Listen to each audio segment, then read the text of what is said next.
तो चलिए हम 10वीं गणित में हैं और हमारे पास चैप्टर 3 है linear equations of two variables, दो चर वाले समीकरण। तो इसमें हमारे पास जो एक्सरसाइज 3.2 है और उसका प्रश्न है ये 3, है ना। निम्न समस्याओं में रैखिक समीकरण युग्म बनाइए और उनके हल प्रतिस्थापन विधि द्वारा करना है। इसका पहला प्रश्न है, दो संख्याओं का अंतर 26 है और एक संख्या दूसरी संख्या की 3 गुनी है, उन्हें ज्ञात कीजिए। ठीक है, तो देखिए इंग्लिश में क्या है, इंग्लिश में भी यही क्वेश्चन है। Form the pair of linear equations for the following problems and find their solutions by substitution method. इसका फर्स्ट क्वेश्चन है, the difference between two numbers is 26 and one number is 3 times to the other number, find them। तो इस तरह से जब समस्या वाले question होते हैं तो सबसे पहले इनका हम क्या बनाएंगे, समीकरण बनाएंगे और जो अननोन चीज़ होती है उसको हम मान लेते हैं। तो यहाँ पर हम मान लेते हैं, माना, अब यहाँ पर क्या पूछा है, संख्याएं हैं ना, दो संख्याएं या दो नंबर यहाँ पर हैं, दो संख्याएं x एवं y हैं।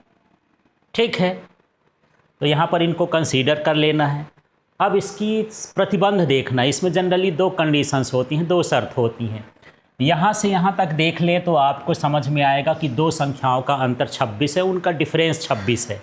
तो यहाँ पर मान लेते हैं कि ये हो गया पहले प्रतिबंध से, फ्रॉम फर्स्ट कंडीशन।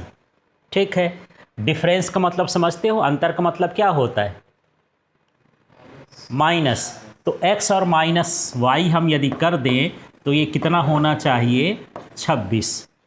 ठीक है, मान लेते हैं हमारे पास ये पहला समीकरण हो गया। ठीक है, इसके बाद हम यहाँ पर दूसरा प्रतिबंध देखते हैं। दूसरे प्रतिबंध से, फ्रॉम द सेकेंड कंडीशन। तो यहाँ से एक पढ़िए, एक संख्या दूसरी संख्या की 3 गुनी है। तो इसमें कौन सी संख्या 3 गुनी होगी यार, तो x में और y में हम किसको ले लें, x को हम बड़ा माने हैं तभी तो उसमें से घटाए हैं। तो यहाँ पर मान लेते हैं कि जो ये संख्या x ये y की कितनी हो गई, 3 गुनी हो गई। यही ना कहता है 3 टाइम्स है। ये मेरे पास कौन सा समीकरण हो गया, दूसरा समीकरण। तो सबसे पहले तो इसमें बोला था कि इनका समीकरण बनाइए, इक्वेशन बनाइए, तो ये इक्वेशन हो गया। ठीक, इसके बाद इसमें बोलता है कि इसको प्रतिस्थापन विधि से हल करना है। तो यहाँ हम एक काम करते हैं, x का मान तो हमको पता हो गया ना ये वाले समीकरण में, इस x का मान किस में रख दें, समीकरण 1 में। तो यहाँ पर लिख सकते हो समीकरण 1 में x का मान रखने पर, x का मान लिख सकते हो या फिर ये भी लिख सकते हो कि समीकरण 2 का मान रखने पर, जैसा भी लिखना हो। ठीक है, अब आगे हम बढ़ें तो चलो मान रखते हैं। यहाँ पर समीकरण 1 मैं देख रहा हूँ तो ये क्या लिखा है, यहाँ पर आप देखो तो ये क्या लिखा है, x, और यहाँ पर भी क्या लिखा है, x, लेकिन x का मान कितना है, 3y। तो यहाँ पर x की जगह क्या लिख दूँगा, 3y। ठीक है, माइनस ये क्या हो जाएगा, y बराबर कितना हो गया, ये 26। ये बाकी चीज़ों को ऐसे कॉपी ही कर देना, उतार देना है। अगले स्टेप में देखते हैं, मैं यहाँ पर लिख देता हूँ, ये 3y और माइनस y है तो क्या होगा, घटेगा कि जुड़ेगा, घटेगा। तो कितना आ जाएगा, ये 2y और बराबर कितना हो जाएगा, ये 26। तो y बराबर कितना हो जाएगा, 26/2। तो y बराबर कितना हो गया, 13। ठीक है, तो इस तरह से y का मान आ गया। अब हमको y का मान भी निकालना होता है, तो हम या तो इस समीकरण में रख दें या इस समीकरण में, किसी में भी रख सकते हो, आप फ्री हो। ऐसा नहीं कि जैसे मैं बताऊं वही, पर ऐसे सोचना है जो सरल हो। तो इसमें सीधे गुणा करना पड़ेगा। तो ये लिख देते हैं, समीकरण 2 में y का मान रखने पर। क्लियर हो गया।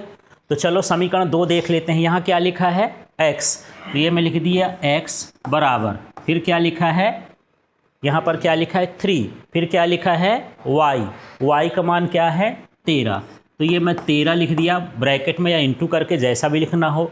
तो यहाँ पर x बराबर कितना हो जाएगा, 13 तियाँ 39। इस तरह से ये मान आ गया। लास्ट में आप इसका उत्तर लिख दोगे, उत्तर। अब यहाँ पर x y का मान नहीं लिखना है, यहाँ ये बताना है कि ये संख्याएं कौन सी है, संख्याएं ज्ञात कीजिए, है ना। अतः संख्याएं कौन कौन सी हो गई, x बराबर कितना 39 और y बराबर 13 होंगी। इस तरह से हमको सवाल करना है इसका। क्लियर हो गया।